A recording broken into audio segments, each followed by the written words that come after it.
7 years ago, Melanie Mark was celebrated as the first First Nations woman to be sworn into British Columbia's legislature.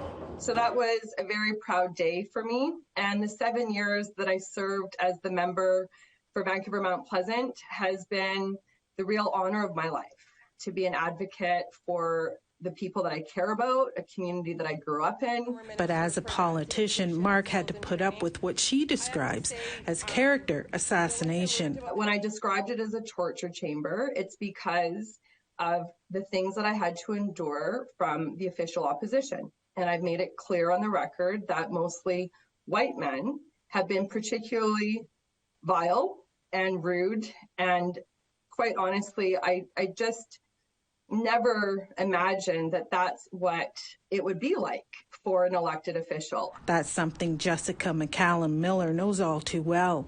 In 2018, she was the first Indigenous woman and youngest to be elected to serve on Terrace, BC's council. She resigned in 2021. In representing demographics that had never been represented prior in those levels of government, it's quite difficult, and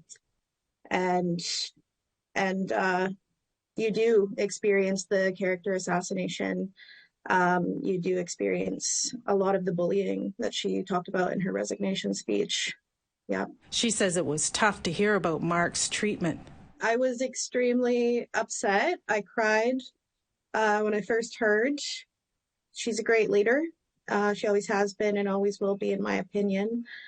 I think they were tears of frustration, mainly. Nahani Fontaine was elected as an MLA in the Manitoba legislature the same year as Mark. She was disappointed at her treatment, but not surprised. Yet again, one of, Canadian legislatures or parliament have managed to be a place of such toxicity that it has pushed out yet another Indigenous women MLA, another Indigenous woman politician, when there are so few of us across the country. Fontaine has had her own challenges. She says it's a tough, toxic work environment that is predominantly males, but she's come up with a strategy. One of the coping skills that I use so that I am somewhat, not a part of what's going on is I will only focus on the Speaker of the House.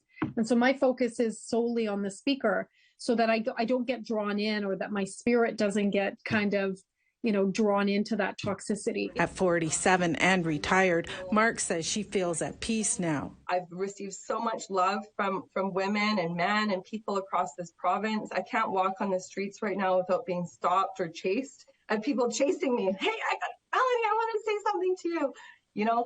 Thank you, thank you, thank you. Mark says it's going to take everyone to make a change, and it can start by who is elected into those positions. Annette Francis, APTN National News, Ottawa.